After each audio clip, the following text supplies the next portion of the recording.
You know, sometimes life throws you into a room full of power and money and expects you to stay invisible. That's what happened to Amara Lewis one night at this big fancy international summit in Manhattan. Picture this, a ballroom sparkling with crystal chandeliers, suits and ties everywhere, champagne glasses chiming, all eyes on some billionaire CEO trying to close an $80 million deal. And there, almost unnoticed, was 16-year-old Amara, folding napkins like she belonged nowhere near the center of attention. Yet, that happened. Amara sat quietly beside her mom, Celeste, who worked catering, her hands moving fast, folding linen napkins between courses, while her mind was elsewhere. On stage, Bryce Van Der Aan, this tech mogul with a grin sharp enough to cut glass, was mid-pitch about a new multinational partnership when suddenly, things got awkward. A Korean business delegation showed up, no translator in sight. Silence spread. Bryce scanned the room like a predator spotting weakness. Then, with a smug smile, he pointed toward Amara and joked, "Maybe the help can translate." The room burst into laughter. You could feel the chill hit Celeste instantly. Her hands froze mid-fold, her whole body stiffened. Amara didn't laugh. Didn't even blink. She just looked Bryce dead in the eye. For a heartbeat, the whole room stopped. Then they shrugged, turned back to the stage, thinking it was just a joke. But Amara? She'd already heard everything she needed. Let me back up a sec and tell you about Amara's world away from the spotlight. A tiny two-room apartment over a bakery in the Bronx, walls lined with books in Spanish, Korean, German, French, notes stuck everywhere labeling everything in multiple languages. Amara was this quiet kid with a notebook full of scribbles, grammar charts, and vocab from Japanese manga she was teaching herself. Languages weren't just words to her, they were a lifeline, a way to connect to a world that felt bigger than the silence she often lived in. It started young.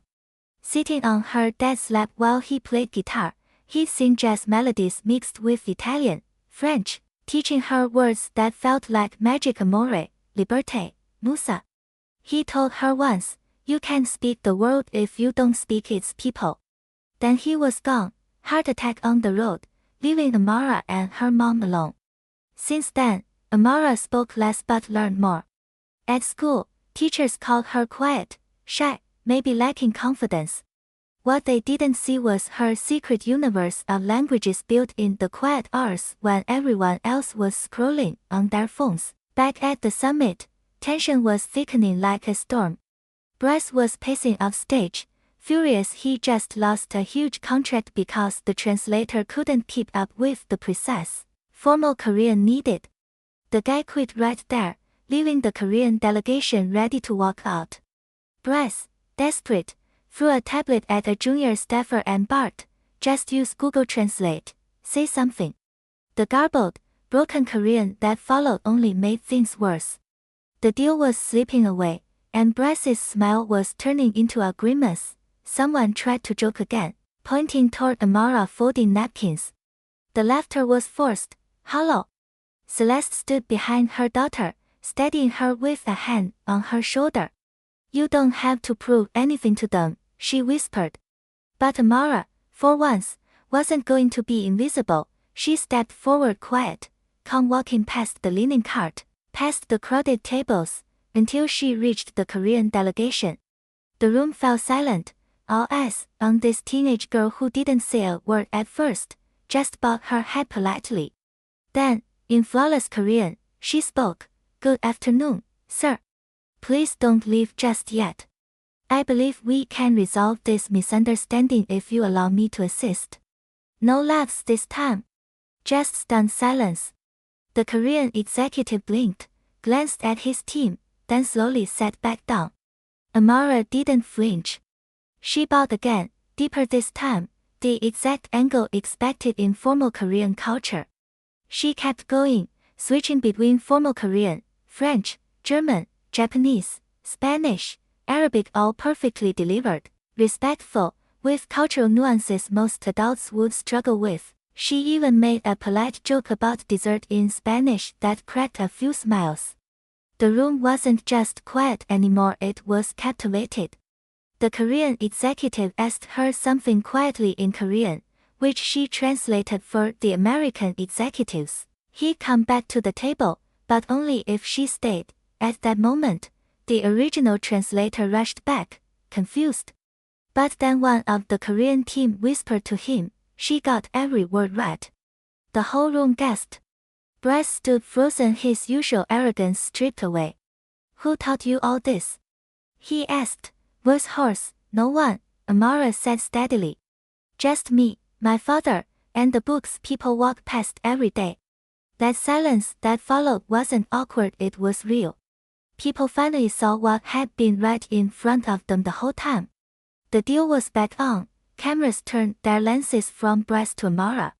Reporters whispered, investors nodded.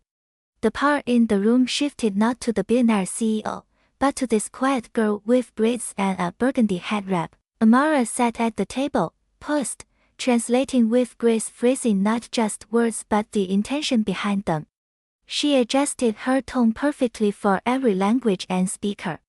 It wasn't a performance, it was natural, like breathing. Mid-translation, the Korean executive asked softly in English, "Why didn't you speak earlier?" Amara smiled faintly. "Because people like me," she said, "are only heard when you need something, not when we already know something." Celeste stood by the linen cart, tears shimmering in her eyes. She had spent years serving in the background, invisible. But now, her daughter was at the center of a space built to exclude people like them and shaping its future. When the deal finally closed, Bryce addressed the room, humbled. "Today I was reminded that brilliance doesn't always come with a badge or a title. Sometimes it comes quietly and it changes everything." Then he offered Amara a permanent internship, a full scholarship, and private mentorship, but Amara's response: quiet, firm. "I don't need you to give me a voice. I already have one. But I will use yours to help more girls like me speak louder." The room erupted, not polite applause, but standing ovation. Even the translator nodded, moved. Bryce stepped back, defeated. Amara stood centered, powerful, not the girl with the napkins anymore. She was the voice everyone had come to hear. Fast forward a few months. In a community center, the old library room transformed. Posters in multiple languages lined the walls, laptops hummed softly. Amara, now teacher, stood in front of a dozen kids, ages 8 to 12, simple denim jacket, braids pulled back. "All right," she said, writing on the board.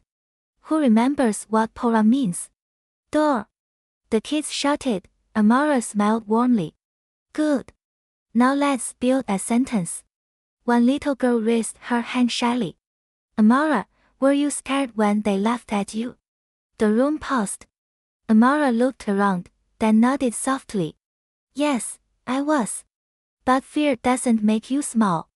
It makes you pay attention. And when you pay attention, you start to understand." She glanced to the doorway, where Celeste leaned quietly, holding a worn French novel. Their eyes met, sharing an unspoken moment, a promise that this was just the beginning. The camera pulled back, revealing the chalkboard behind Amara with her careful handwriting. "Language is freedom.